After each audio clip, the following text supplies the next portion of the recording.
하나님 말씀 봉독합니다. 로마서 10장 8절에서부터 12절까지를 교독합니다.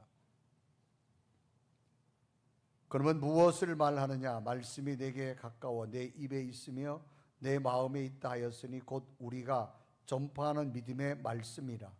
내가 만일 내 입으로 예수를 주로 시인하며 또 하나님께서 그를 죽은 자 가운데서 살리신 것을 내 마음에 믿으면 구원을 받으리라. 사람이 마음으로 믿어 구원에 의에 이르고 입으로 시인하여 구원에 이르느니라.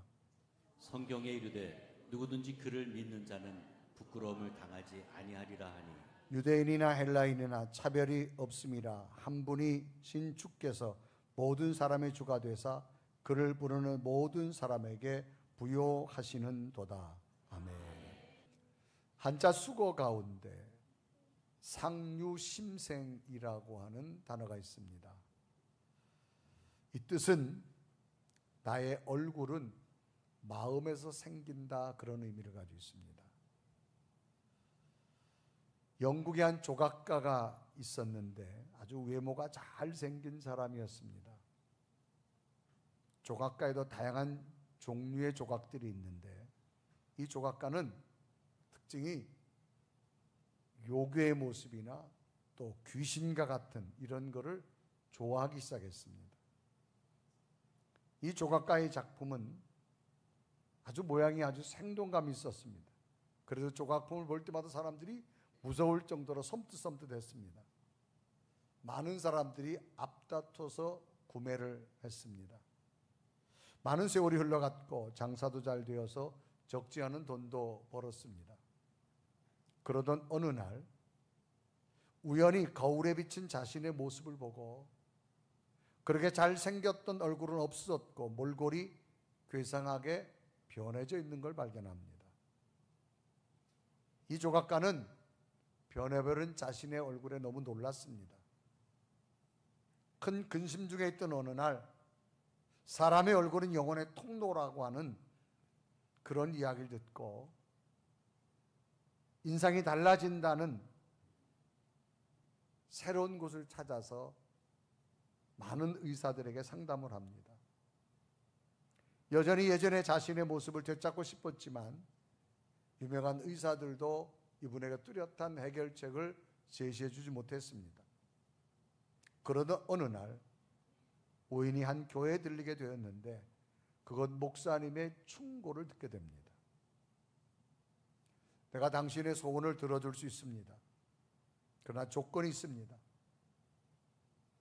당신의 얼굴이 변하려면 예수님의 조각상을 100개를 만들어 가지고 가져오시길 바랍니다. 그러면 당신의 얼굴은 바뀌어질 수 있습니다. 이 조각가는 자신의 소원을 이루기 위해서 주저없이 목사님의 조건을 받아들입니다.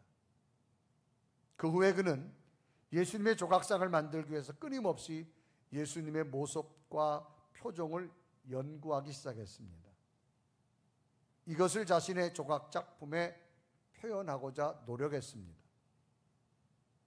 1년이 지난 후 그는 각기 다른 모습의 수백 개 예수님의 상을 조각해냈고 그 후에 다시 목사님을 찾아왔습니다. 그러자 목사님께서 빙그레 웃으시며 말씀하셨습니다.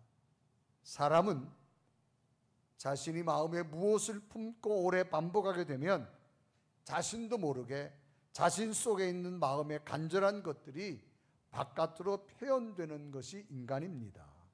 그래서 얼굴도 변하게 되어지는 겁니다.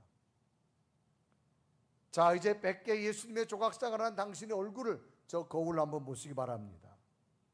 거울을 본 조각가는 깜짝 놀랐습니다. 자신의 얼굴이 자비로운 모습이었습니다. 아주 선량한 모습이었습니다. 마치 자신의 얼굴이 예수님처럼 보이게 된 겁니다. 그제야 그는 자신의 얼굴 모습이 단정하고 옛 모습으로 아름다운 모습으로 돌아간 것을 알게 됐습니다. 그토록 고치고 싶었던 얼굴이 마음에 따라 선한 모습으로 좋아지게 된 겁니다. 결국 사람은 각자의 얼굴에 세월의 흔적을 새기며 살아가는 겁니다. 얼굴의 관상이나 인상도 바로 마음의 틀에서 만들어지기 때문입니다. 미국 역사에 본다면 아브라함 링컨 대통령이 된 후에 내각을 구성할 때 참모진들로부터 아주 유능한 사람을 추천받게 됩니다. 그런데 이 아브라함 링컨이 추천받은 유능한 그 사람의 얼굴을 보고 나서 거절했다고 합니다. 그러자 참모들이 말합니다. 왜 저렇게 유능한 사람을 거절하십니까? 그러자 링컨은 이렇게 말합니다. 사람은 어머니 배에서 나올 때는 부모가 만들어준 얼굴이지만 그 다음부터는 자신이 얼굴을 만들어가는 것입니다. 적어도 나이 50이 넘으면 모든 사람은 자기 얼굴에 대해서 책임을 져야만 됩니다. 이것은 과학적으로 보더라도 우리 인간에 있는 심리의 변화는 이것이 바로 신경 전달에 이어진다는 거지요. 그래서 이 전달은 바로 미세한 근육까지 연결되어집니다.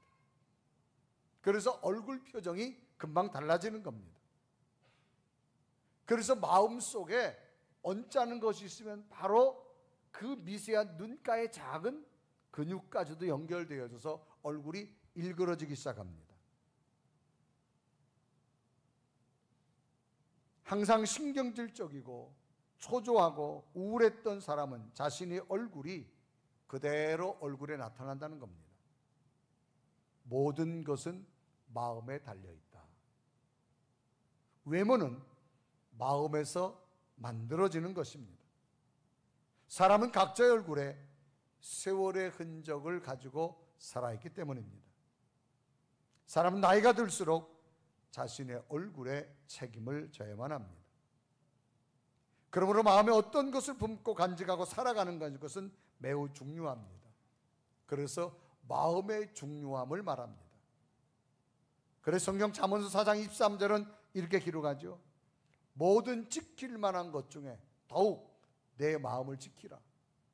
생명의 근원이 이에서 남이니라. 이런 경우도 있습니다. 남들이 어려워하는 문제를 유달리 쉽게 푸는 사람이 있습니다. 그것은 그가 문제를 대하는 마음의 태도가 다르기 때문입니다. 마음으로 어렵다고 생각하면 방법이 없지만 마음속으로 풀 수 있다고 생각하면 결국 길은 열리게 되어지는 겁니다. 그러므로 인간의 내면에 있는 마음이 어떤 모습인가가 매우 중요합니다. 모든 일에는 순서가 있습니다. 씨를 뿌린 후에 싹이 납니다. 그리고 꽃을 핍니다. 그 다음에 열매를 맺습니다. 이 순서를 바꿀 수는 없습니다. 사람도 마찬가지입니다. 남녀가 결혼하고 임신하고 자녀를 출산하면 그 자녀가 자라서 장성한 사람이 되는 겁니다. 어느 날 갑자기 장성한 사람이 만들어지는 것 아닙니다. 믿음에도 순서가 있습니다. 하루아침에 갑자기 마음속에 믿음이 생겨서 나는 것은 아닙니다. 믿음에도 형성되는 과정이 분명히 있습니다. 그러면 그 과정은 어디서부터 시작되며 어떤 과정이 있는가를 살펴보면서 다시금 우리 심령 속에서도 진정 하나님께서 원하시는 믿음은 어떻게 채워지는가를 만들어 보면서 오늘 믿음의 과정 속에 우리의 믿음을 점검하시고 하나님의 풍성한 열매가 여러분 삶 가운데 있기를 주님의 이름으로 축복합니다. 믿음의 과정이 어떤 것이 있을까? 첫째는 말씀의 들음입니다. 우리는 하나님을 본 자가 없습니다. 하나님에 대해서 알 수 있는 것은 성경입니다. 그러므로 성경 말씀을 들음으로 하나님을 알 수 있고 하나님이 내게 함께 하시는 믿음을 가질 수가 있는 겁니다. 그래서 믿음의 시작은 하나님에 대해서 먼저 말씀을 들어야만 됩니다. 그래서 로마서 10장 17절에 기록합니다. 그러므로 믿음은 들음에서 나며 들음은 그리스도의 말씀으로 말미암았느니라 라고 말합니다. 오늘 성경은 로마서입니다. 기록 장소는 바울이 3차 여행 중에 고린도에서 3개월 동안 머무는 가운데 이제 바울이 가야 할 로마에 있는 그리스도인들에게 편지로서 소개한 겁니다. 대상은 로마에 있는 기독교인들이었습니다. 목적은 이들은 예수를 믿긴 믿었지만 아직 사도들로부터 잘 가르침을 받지 못했습니다. 그래서 이 로마에 있는 교인들에게 예수 그리스도에 대해서 바울이 구체적으로 자신 속에 있는 믿음을 소개하는 것이 바로 로마서입니다. 당시 사람들은 철학과 율법과 착한 행위로만 의롭게 될 수 있고 구원받을 거라고 믿었습니다. 바울은 말합니다. 율법의 행위가 아니라는 겁니다. 착하고 윤리적이 아니라는 겁니다. 예수 그리스도를 믿는 믿음으로 인간은 구원 얻을 수 있다는 걸 제시합니다. 그래서 로마서 3장 28절에 이렇게 합니다. 그러므로 사람이 의롭다 하심을 얻은 것은 율법에 행위했지 않고 믿음으로 되는 줄 우리가 인정하노라 그렇습니다. 믿음으로 출발한다. 그 믿음은 어디서 나타나느냐? 들음을 통해서 그것을 믿게 된다는 거죠. 하나님을 본 적 없습니다. 사람들은 눈으로 보고 믿으려고 합니다. 그러나 하나님을 볼 수 없습니다. 하나님이 만들어진 것만 봅니다. 그러면 하나님의 역사를 기록한 성경을 들음으로 우리는 믿기 시작하는 겁니다. 그래서 듣는다고는 행위에는 두 가지가 있습니다. 하나는 수동형이 있고 능동형이 있습니다. 이 수동이라는 말은 스스로 움직이지 않고 다른 것에 작동을 받아서 내가 움직이는 걸 수동이라 그렇게 말합니다. 능동은 내가 스스로 움직이는 겁니다. 그래서 무엇을 작동시키는 걸 능동이라 그렇게 말합니다. 오늘 성경에 바울이 말하고 있는 말씀을 듣는다는 의미는 무엇일까? 스스로의 마음이 먼저 움직였다 그런 의미를 가지고 있습니다. 사람은 듣습니다. 듣는데 청각만 좋다고 들리지 않습니다. 그 마음이 어떤 마음이냐에 따라서 들리는 게 달라집니다. 아무리 좋은 소리를 해도 마음이 틀어져 있으면 그 소리가 안 들려옵니다. 그런데 내 마음이 열려 있거나 내 마음이 상대에게 주는 사랑과 마음이 하나가 되면 어떤 소리도 내게 들리게 되어지는 겁니다. 오늘 성경의 들음이란 말은 수동이 아닙니다. 누군가 와서 내 마음을 확 여는 것이 아니라 내가 내 마음이 하나님께로 향해진 자를 말합니다.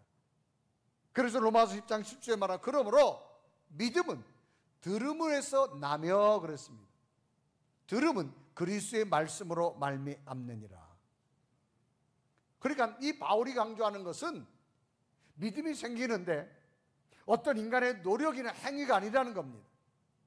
예수 그리스도의 말씀을 들음으로부터 시작하는데 그 들려온다고 하는 것은 내 마음이 먼저 하나님께로 향하는 자에게 하나님의 음성이 들려온다라고 하는 겁니다. 마음이 먼저 열려 있어야 하나님의 말씀을 들을 수 있다는 겁니다. 이런 것과 같습니다. 이 장소에는 보이지 않는 많은 전파들이 있습니다. 또 여러분 다 휴대폰을 가지고 계십니다. 여러분이 전파가 많고 휴대폰이 많이 있다고 여러분이 상대와 통화할 수 있는 건 아닙니다. 여러분의 휴대폰이 켜져 있어야만 됩니다. 켜져 있어야만 여러분과 맞는 전파 채널이 연결될 때 상대와 통화할 수 있는 것과 같습니다. 하나님의 말씀이 들으려면 내 마음의 전원이 켜져 있어야 됩니다. 그리고 내 마음이 하나님과 연결되어져야 됩니다. 그래야만 하나님의 말씀을 말씀으로 들을 수가 있다라고 하는 겁니다. 성경에 보면 하나님의 은혜를 생명이 자라는 물에다가도 비유하고 빛에다가도 비유합니다. 자, 여기 컵이 있습니다. 이 안에 물이 있습니다. 이 컵에 물을 담으려면 제일 먼저 필요한 것이 뭐냐? 여기 컵의 뚜껑을 열어야만 됩니다. 뚜껑을 열지 않으면 아무리 정수기에 물이 떨어진다 해도 물은 담을 수 없습니다. 가장 중요한 것은 열어야 됩니다. 열으면 생수가 채워지기 시작합니다. 이 생수는 생명체를 살리는 겁니다. 은혜는 우리의 삶을 살려주는 역사를 나타납니다. 중요한 것은 내 마음이 열려야만 하나님 말씀이 들려오는데, 누군가가 강제로 여러분의 마음을 여는 것이 아니라 여러분들이 마음을 열어야 된다는 겁니다. 내 마음의 전원이 켜져 있어야만 됩니다. 그래야만 하나님의 말씀이 전파와 연결되어져서 하나님의 소리를 들을 수 있다는 거죠. 오늘 여러분 마음의 전원을 켜셨기에 하나님이 성전에 오신 줄로 믿습니다. 오늘 여러분 전원을 켜시고 여러분들이 마음을 열고 하나님의 말씀을 듣고 원했기 때문에 하나님 말씀이 들려올 줄로 믿습니다. 오늘도 말씀을 들을 때 하나님의 음성이 들려올 것이고, 하나님의 약속이 들려올 것이고, 하나님의 계획이 들려오게 될 줄로 믿습니다. 두 번째는 입술로 시인하라는 겁니다.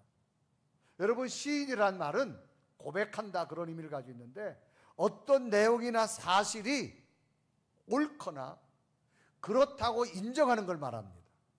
그래서 그걸 내가 표현하는 겁니다. 문자적으로 고백하다, 약속하다, 그런 의미입니다. 내 마음속에 있는 것을 표현하는데 그게 뭐냐? 시인하는 겁니다. 예수 그리스도를 공개적으로 고백하는 것, 내 마음속에 예수 그리스도가 있기 때문에 표현하는 겁니다. 그래서 바울은 예수님을 주로 시인하는 공개적 고백의 행위를 강조하고 있는 겁니다. 그래서 로마서 10장 9절에 말하죠. 내가 만일 내 입으로 예수를 주로 시인하며 또 하나님께서 그를 죽은 자 가운데서 살리신 것을 내 마음에 믿으면 구원을 받으리라. 자, 주로 고백한다 그런 얘기입니다. 예수님을 주로 고백한다, 주로 시인한다, 그런 말이죠. 이 주란 말은 헬라어의 퀴리오스란 단어입니다. 여기에 뜻은 어떤 것을 가지고 있냐? 헬라 시대에 굉장히 고위직에 있는 사람이나 당시 노예를 많이 거느린 사람, 그래서 이 노예들이 그 사람을 바라보고 경외하는 것, 그 사람을 마음에 품고 우러러보는 것을 주, 그런 퀴리오스라는 단어를 가지고 있습니다.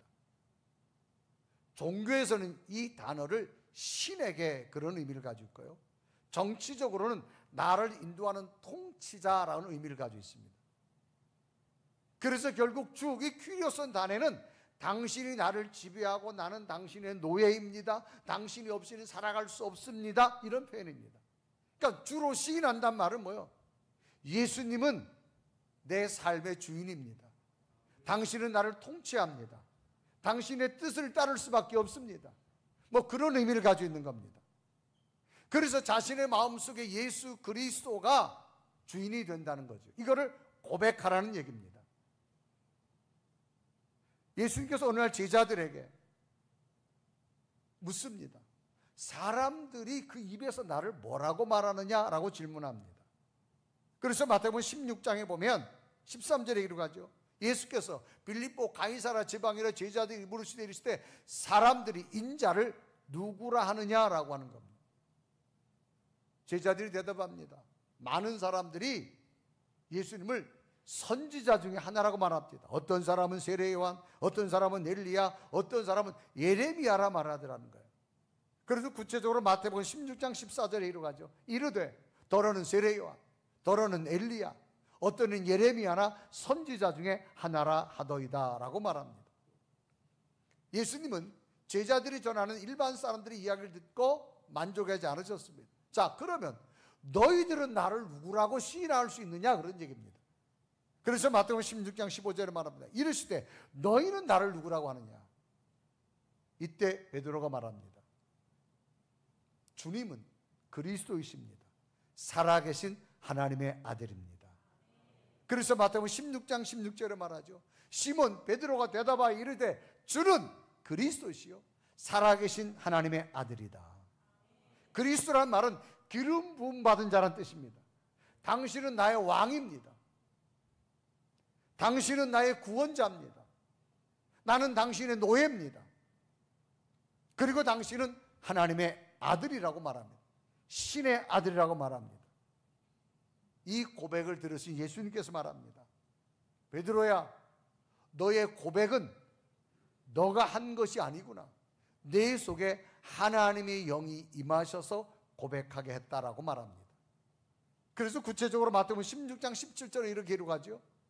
예수께서 대답하여 이르시되 바요나 시몬아, 네가 복이 있도다. 이를 내게 알게 한 이는 혈육이 아니요 하늘에 계신 내 아버지다. 혈육이 아니라는 말은, 혈육은 뭘 말해? 인간이 가지고 있는 이성적 생각을 말합니다. 인간의 방법을 말합니다. 네가 이처럼 말한 것은 너의 판단도 아니고 네 생각도 아니고 네 경험도 아니다. 하나님의 영이 내 속에 있었기 때문에 너는 이렇게 시인할 수 있고 고백할 수 있었다고 말합니다. 그래서 고백을 들은 예수님께서 베드로를 칭찬합니다. 베드로야, 너의 고백 속에 천국 열쇠를 너에게 허락해 줄 것이다. 그래서 마태복음 16장 19절에 말하죠. 내가 천국 열쇠를 내게 주리니 내가 땅에서 무엇인지 매면 하늘에서도 매일 것이요 내가 땅에서 무엇인지 풀면 하늘에서도 풀리리라. 이것은 인간의 언어의 중요성을 말하고 있는 겁니다. 우리가 어떤 표현을 마음속에 있는 걸 하느냐라는 겁니다. 우리나라 속담에도 보면 말 한마디에 천냥의 빚을 갚는다 그랬어요. 천냥, 오늘날로 환산하면 뭐 어마어마한 돈입니다. 이 돈이 말 한마디에 갚아진다는 거예요. 다른 말 하면 말 한마디에 천냥의 빚도 생긴다고 말할 수 있는 겁니다. 그래서 우리의 언어에 중요한데, 언어는 마음의 고백이다. 민수기 14장에 보면 이스라엘 백성들이 애굽에서 대탈출합니다. 가나안 땅을 준다 그랬는데 보이지 않자 백성들이 두려워합니다. 그래서 하나님께서 야곱의 12아들로 구성된 이스라엘의 12지파 가운데 지도자를 하나씩 뽑습니다. 다 갈 수 없기 때문에 너희들이 가서 가나안 땅을 40일 동안 좀 보고 와라. 이 가나안 땅은요, 적어도 보름 정도면 다 볼 수 있어요. 그런데 40일 동안 봤다는 얘기는 아주 구석구석 다 가서 봤다는 얘기입니다. 그리고 와서 백성들에게 보고합니다. 12명이 갔는데 10명이 먼저 보고합니다. 뭐라고 보고하느냐? 여러분, 그 땅을 갔더니 약속의 땅 아니에요. 그 땅 갔더니 기름진 땅도 아니에요. 과일 열매가 풍성하긴 풍성한데 별거 아니에요. 우리보다 큰 민족만 살아요. 우린 메뚜기 같아요. 그 땅 하나님 주신 땅 아닌 것 같아요 라고 말합니다. 그러자 백성들이 이구동성으로 하나님이 주신다 그러는데 왜 그런 땅밖에 안 되느냐? 백성들이 막 동요를 하자 두 사람 여호수아 갈렙이 진정시킵니다. 여러분, 저도 똑같이 보고 왔는데 과일이 풍성합니다. 기름진 땅입니다. 하나님이 주신 땅입니다. 겁내지 말고 들어갑시다. 이 12명의 이야기를 들은 하나님께서 말합니다. 그러냐? 그러면 지금부터 너희 말한 대로 그대로 만들어주겠다. 그래서 민수기서 14장 28절에 말합니다. 그들에게 이르기를 여호와의 말씀에 내 삶을 두고 맹세하다. 너희 말이 내 귀에 들린 대로 내가 너희에게 행하겠다는 거예요. 갈 수 없다고 자는 못 간다. 갈 수 있다고 하는 자는 가게 하겠다는 겁니다. 결국 이스라엘 역사에 보면 갈 수 없다고 말한 자와 갈 수 없다고 따라간 자는 다 죽어요. 갈 수 있다고 말한 희망을 선포한 여호수아 갈렙과 광야에 태어난 이 세대들만 들어갑니다. 우리의 언어가 이처럼 중요합니다. 우리에게 무엇이 필요할까요? 하나님이 계시다면 그 하나님의 능력으로 행할 수 있음을 고백하십시오. 희망을 고백하시길 바랍니다. 신앙생활 가운데 가장 많이 쓰는 말이 있어요. 그게 뭐냐? 아멘입니다. 이 아멘은 원래가 히브리어입니다. 헬라어로 번역됐는데 그대로 왔어요. 그래서 우리가 쓰는 아멘은 헬라어입니다. 이거는 우리나라만 쓰는 것이 아니라 전 세계인들이 공통적으로 아멘 그런 뜻입니다. 이 아멘은 뜻이 뭐냐? 확고하다, 확실하다, 진실되다 그런 의미를 가지고 있어요. 그래서 동사로 사용될 때는 확실하다, 또 부사는 기도와 찬송에 동의하다 그런 의미를 가지고 있습니다. 그래서 여러분, 우리가 기도하다 보면 오늘도 대표 기도 가운데 여러분이 아멘 했잖아요. 그건 뭐예요? 내가 동의한다 그런 얘기입니다. 오늘 대표 기도 장로님이 했지만 그 기도 구절구절에 내 마음도 동의한다라고 표현될 때 우리가 아멘 그렇게 말합니다. 또 찬송을 하다가 아멘 합니다. 그 찬송과 가사 하나하나가 내 신앙의 고백임을 진실되게 함께 내가 마음을 올려드립니다. 이렇게 할 때 우리가 아멘, 그런 의미를 가지고 있습니다. 또 말씀을 듣다가 여러분, 말씀이 내게 오면 이루어질 줄로 믿습니다. 확신입니다. 확신. 그럴 때 우리는 아멘 하고 그렇게 역사합니다.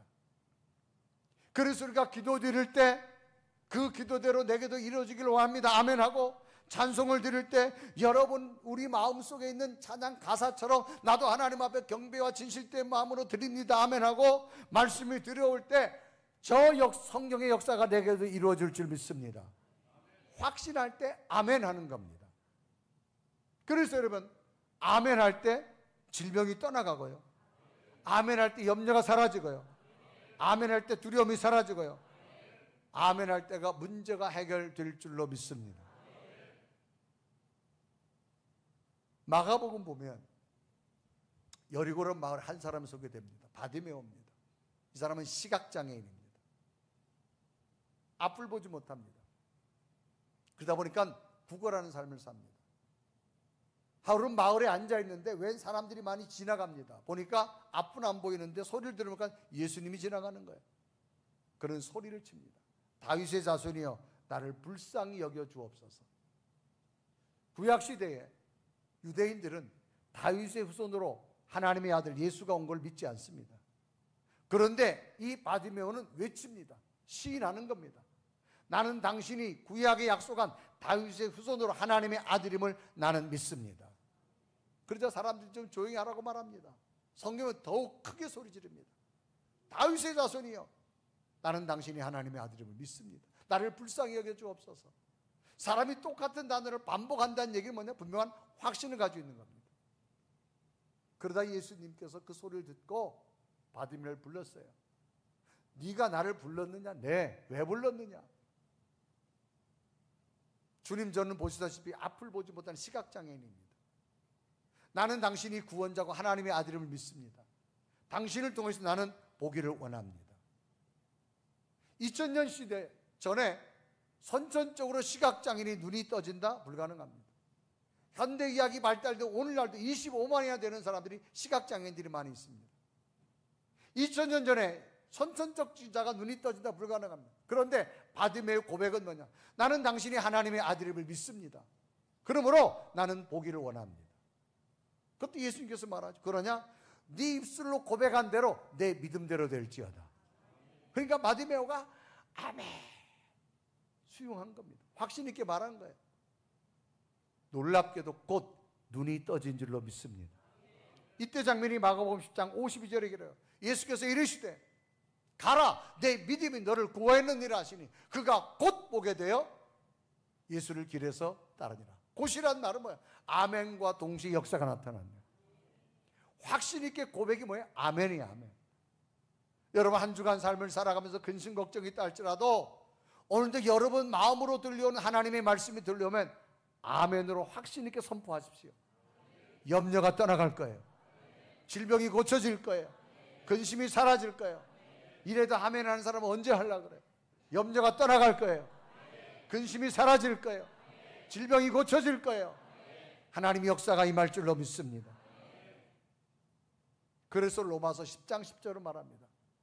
내가 입술의 고백이처럼 중요하다. 다 같이 읽어요. 시작. 사람이 마음으로 믿어 의에 이르고 입으로 신하여 구원에 입으로 신하여. 여러분 아이들 키우다 보면 엄마가 더 좋아 아빠가 더 좋아 물어보잖아요. 그 말은 뭐예요? 아이의 입술 속에 듣고 싶은 거예요. 엄마가 더 좋아. 엄마 좋아하는 줄 알지요. 그래도 그 한마디가 듣고 싶어서. 우리가 마음속에 믿는다면 고백하기를 바랍니다. 이게 바로 아멘이야. 아멘. 그러면 세 번째는 뭐냐? 약속을 이루어 주신다는 겁니다. 믿음의 과정은 마음을 열고 하나님의 말씀을 들으면 받아들이고 입술로 시인하면, 확신의 시인이 있고 나면 누가 역사하냐? 그 다음부터는 하나님이 하신다는 거예요. 이게 성경의 수많은 약속입니다.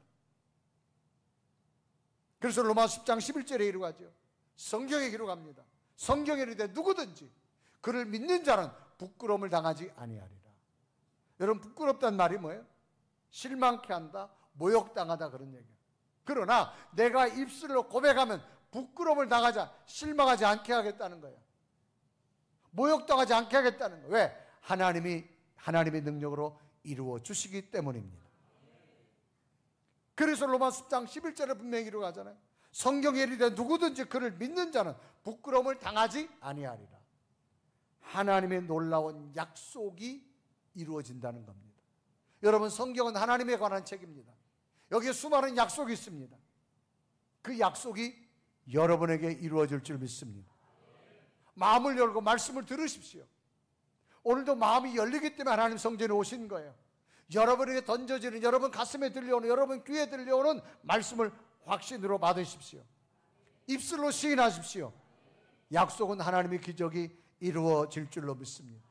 이런 은혜가 있기를 주님의 이름으로 축복합니다.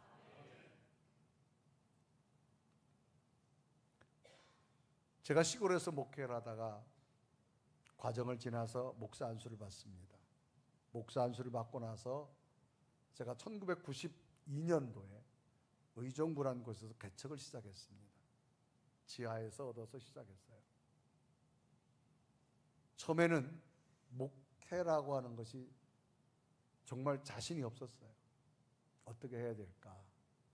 그러던 가운데 한 목사님이 저와 함께 제안을 합니다. 산기도를 한번 해보자고.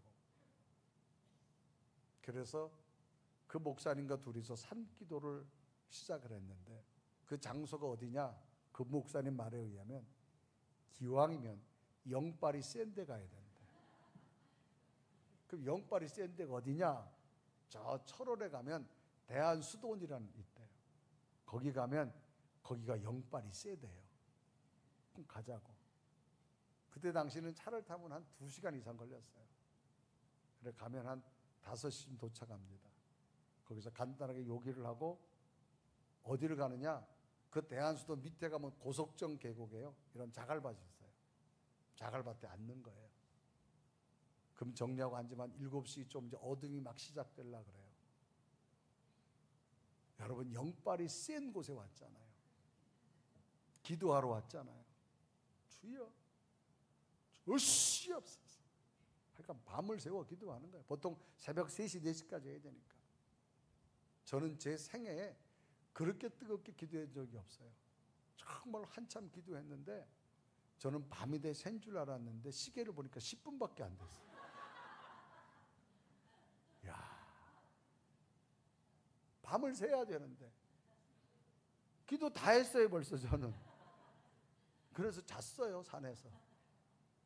그래서 춥기 때문에 비닐을 가져가야 됩니다. 밑에서 냉기가 올라와서 스티로폼을 가져가야 돼요. 그래서 처음에는 막 잤어요. 그래서 새벽에 일어나서 일주일에 1번 내지 2번을 갔어요. 이제 시간이 점점 하다 보니 기도 시간도 점점 늘어나는데, 야, 어느 날은 기도를 하는데 새벽녘이 된 제 눈앞에 불빛이 비치는 거예요. 눈을 떴어요. 불이 비치니까 갑자기 무슨 생각이 나는가 하면, 야, 사도 바울에게 강한 빛으로 찾아오신 그 부활의 빛이 내게도 왔구나. 아, 얼마나 기쁜지 기도하다 눈을 떠가지고 바울에게 주님 말씀했잖아요. 사울아, 사울아. 그래서 저는 그 음성을 들으려고 이제 영빨이 센 곳에서 하나님의 음성을 들으려고 무슨 말씀을 딱 기다렸는데 불빛에서 음성이 들려오는데, 유목사 빨리 가자 그러는 거예요. 뭔가 봤더니 저 위에 기도하던 목사님이 컨디션이 안 좋다고 랜턴을 가지고 찾다가 제 앞에 딱 비추고 있는 거예요. 가자라는 거예요. 야, 얼마나 실망스러운지. 그러기를 수개월이 지났어요. 그러다 보니까 이제 기도도 깊어지다가 어느 날 새벽인데 제 마음속에 어떤 소리가 들려오는 거야? 네가 이렇게 기도하는 이유가 도대체 뭐냐라고 하는 거예요. 이제 목회를 해야 되는데 어떻게 해야 됩니까? 그때 제 마음속에 이 성경 속에 기록된 놀라운 일들이 너를 통해서 이루어질 것이다.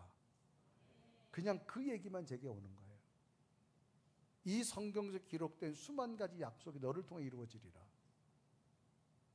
그런데 그 소리를 들었는데 마음이 굉장히 자신감이 생기는 거예요. 그래서 그때부터 그 다음에 제가 어떤 게 사라졌느냐? 설교에 대한 두려움이 사라졌어요. 그러면서 그때 생긴 게 뭐냐? 하나님 말씀만 증거하자. 설교자는 다른 거 증거하려고 하지 말자. 그래서 그때부터 제가 설교 했더니 여러분 주일날도 설교 들어보지만 한 절 한 절 읽잖아요. 성경 속에서 문제를 제기하고 성경 속에서 우리가 해답을 찾잖아요. 그러면서 그때 제 설교 했더니 성경 말씀 위주로 시작된 거예요. 그러면서 지금까지 쭉 목회를 하면서 왔는데 제가 그래도 한국교회 많은 초급파적으로 부흥회를 갑니다. 여러분 타교단에 가서 설교자가 인정받는다고 하는 것은 정말 어렵습니다. 일단 가면 전부 다 평가하려고 합니다.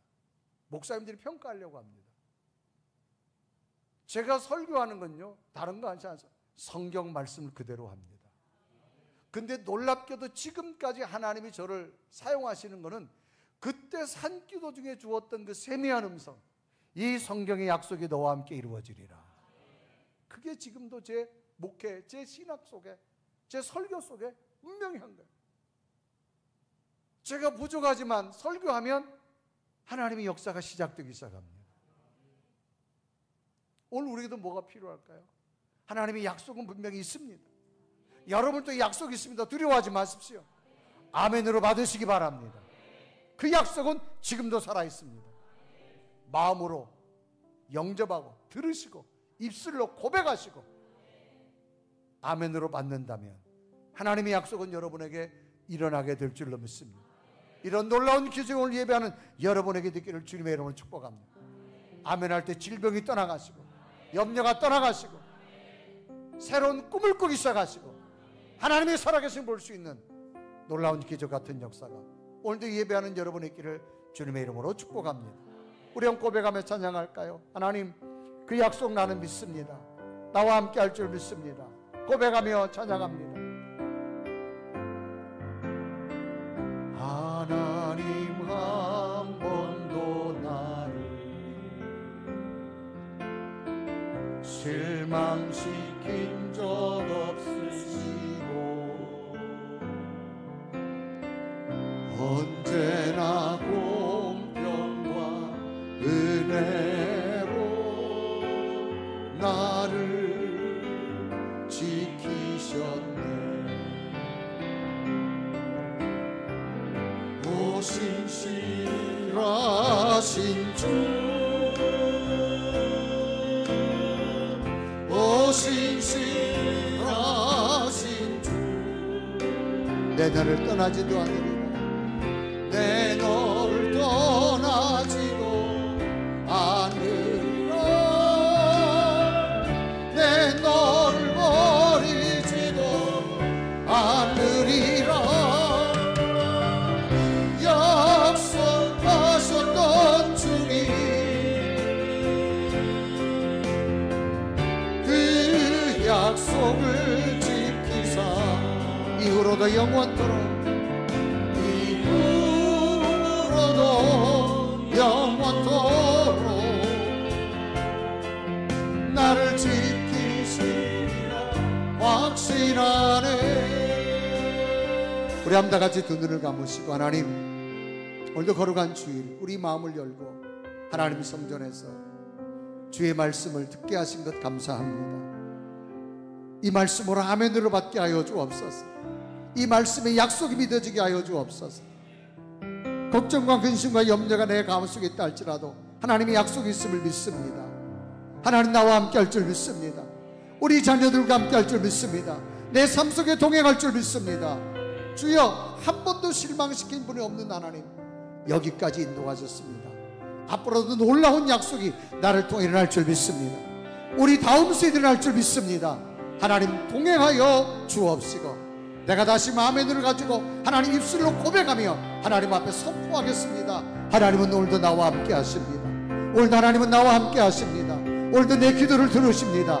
우리의 삶 속에 역사합니다. 우리 가정에 역사합니다. 주여, 이 시간도 기도할 때 하나님의 약속이 선명하게 믿어지게 하시고 입술의 고백이 나타나게 하여 주옵소서. 우리 간절히 고백하며 주여, 이 시간도 주의 영이 내 마음을 사로잡게 하시고 하나님의 사람으로 세워주옵소서. 간절히 고백하며 기도드립니다. 살아계신 하나님, 이 시간도 주 앞에 간구하고 기도합니다. 나는 여자갑니다.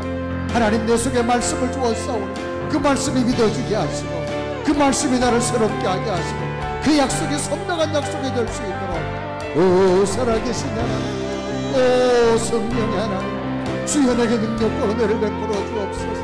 하나님의 그 크고 놀라운 일들을 보게 원하오니, 오 살아계신 하나님, 오 살아계신 하나님, 오 살아계신 하나님, 기도합니다. 간구합니다. 하나님의 영으로 함께 하시고 나를 만지시고 나를 위로하시고 포기하지 않게 하시고 좌절하지 않게 하시고 하나님의 약속을 붙들 수 있는 되게 원하오니, 오 살아계신 하나님, 오 성령의 하나님, 이 시간도 나와 주장하여 주옵소서. 주가 지키시리라 확신하네. 살아계신 하나님, 오늘도 말씀이 들려오게 하시고 믿어지게 하시고 깨달아지게 하시고 내 입술로 시인할 수 있는 믿음의 확신 주신 것 감사합니다. 이 확신이 또 다른 약속을 만들게 하시고 하나님 앞에 꿈을 꾸게 하여 주옵소서. 예수 그리스도의 이름으로 간절히 기도드리옵나이다.